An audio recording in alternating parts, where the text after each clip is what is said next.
দুইটা ballot count করতে কত সময় লাগবে না, এইটা যদি আপনার বিয়ন্ড লজিক চলে যায়, হ্যাঁ, তাহলে তো মানুষ খেপবেই, তাই না?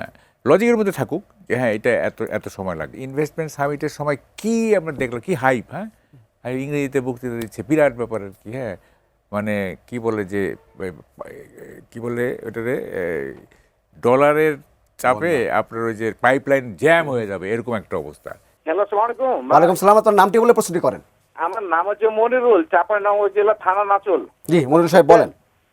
এই ঘটনা হয়েছে কি, ভোটের পরের দিন যদি আপনার রেজাল্ট যদি সঙ্গে সঙ্গে রেজাল্টটা হয়তো সব থেকে ভালো হয়, আর যদি পরের দিন যদি রেজাল্ট হয়, তাহলে তো এটা গরমিল হয়ে যাবে, একটা আশঙ্কা জায়গা থেকেইছি। জি ধন্যবাদ। আমি এটাই প্রশ্ন। জি জি আরেকজন আছেন। হ্যালো। হ্যালো, আসসালামু আলাইকুম। ওয়ালাইকুম আসসালাম। আপনার নামটি বলে প্রস্তুতি করেন। আমি মুক্তার আলী, বগুড়া থেকে বলছিলাম। জি মুক্তার সাহেব বলেন। আমি দুই জনের কাছে দুইটা প্রশ্ন করবো আমি একটু। জি বলেন।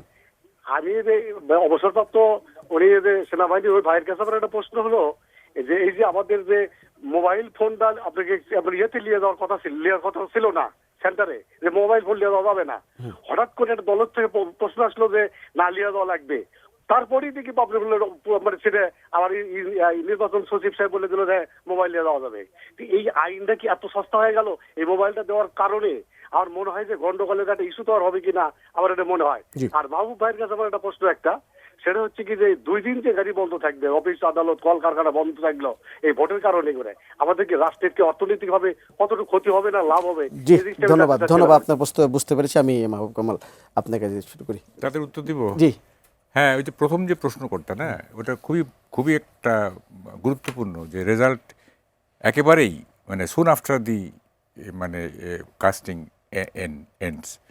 তো এটা খুবই জরুরি, কারণ মানুষ ভোট দেওয়ার পরে না, যারা বিশেষ করে দলীয় সমর্থক কর্মী, তারা সব একটা থ্রিলের মধ্যে থাকবে, একটা টেনশন, সাসপেন্স, কি হচ্ছে না হচ্ছে।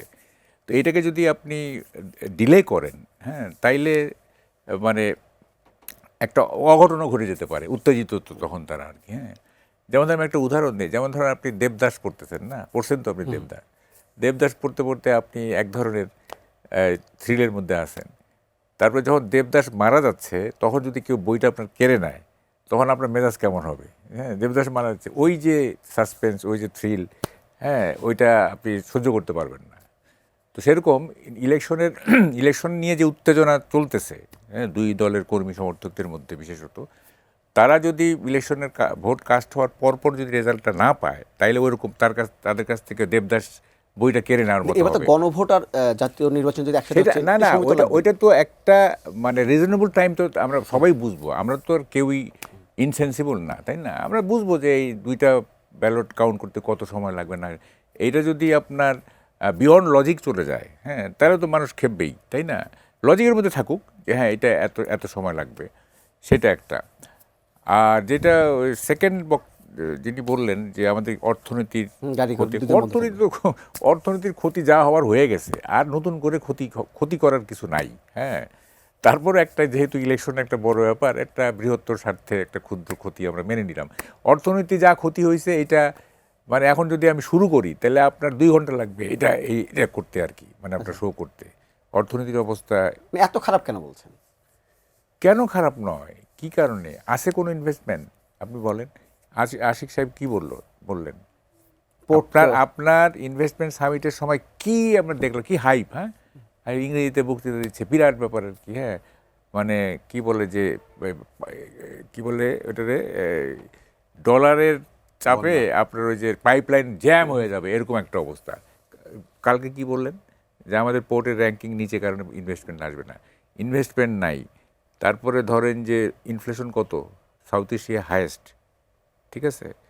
তারপরে ধরেন যে জিডিপি কত, তারপরে এই যে টিআইবি রিপোর্ট দিছে যে আপনার এই যে এক ধাপ নেমে গেছে দুর্নীতিতে বাংলাদেশ। হ্যাঁ, ঋণ খেলা। আশিক সাহেব তো এটাও বলেছে যে আগামী সরকার তারা যে কাজগুলো করেছে তার একটা সুফল পাবে আগামী সরকারের মাঝামাঝি সময়। সুফল পাবে, হ্যাঁ, দেখবো। আচ্ছা, খেলাপি ঋণ কত এই বছর, আগের চাইতে কত বেশি হয়েছে, কারা করলো এই খেলাপ? তারপরে বিদেশি লোন কত, হ্যাঁ, তারপরে আপনি দিচ্ছেন বেতন বাড়ায়া, নেট গভর্নমেন্টকে বেতনটা দিতে হবে না, এ ডাবল করে দিচ্ছেন, যে কতগুলি এমন কাণ্ড করে ফেলছে যে যেগুলি ইলেকটেড গভর্নমেন্ট মানে তারা যে কীভাবে রুল করবে আমি বুঝতে পারতেছি না। হ্যাঁ, কীভাবে কত রকমের সমস্যা নিয়ে যে ইলেক্টেড গভর্নমেন্ট, আমি তো আই অ্যাসিউম যে যেই ক্ষমতায় আসুক, জামাত অথবা বিএনপি, তারা মানে আমার ধারণা 3-4-6 মাসের মধ্যে তারা অজনপ্রিয় হয়ে পড়বে। এটা এই কান্ট্রি রুল করা খুবই কঠিন হয়ে যাবে, খুবই কঠিন হয়ে যাবে।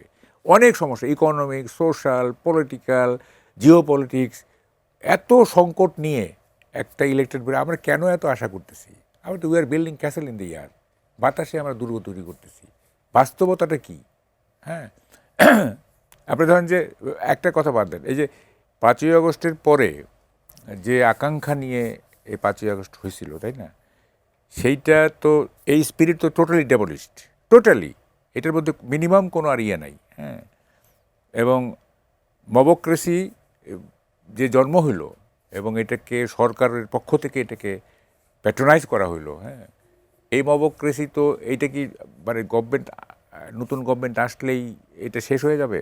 দেখেন, ওই যে আর্মির কথা উঠলো না, আমি বলতেছি যে আর্মি মানে কতটা কালকে পরশুদিন অ্যাক্ট করবে এ ব্যাপারে আমি একটু লিটল বিট ডাউটফুল। সেটা হচ্ছে যেমন ধরেন এই যে জামাতের এক ক্যান্ডিডেট যে এমপির সাথে, মিলিটারি পুলিশের সাথে যে আচরণ করছে, আর্মি কিন্তু কিছুই করলো না। হ্যাঁ, তো এইটা তো ধরেন বোঝা যাচ্ছে যে আর্মির অ্যাটিটিউডটা বোঝা যাচ্ছে। এইটা যদি আপনার এই অ্যাটিটিউড যদি ইলেকশনের দিন থাকে, হ্যাঁ, সিলেক্টিভ হয়ে যায় যে এইটা হচ্ছে জামাতের লোক, এইটা হচ্ছে এনসিপির লোক, এইটা হচ্ছে বিএনপির লোক, এটা হচ্ছে আওয়ামী দোসর, এরকম সিলেক্টিভ হয়ে গেলে তো কিছু লাভ হবে না। হ্যাঁ,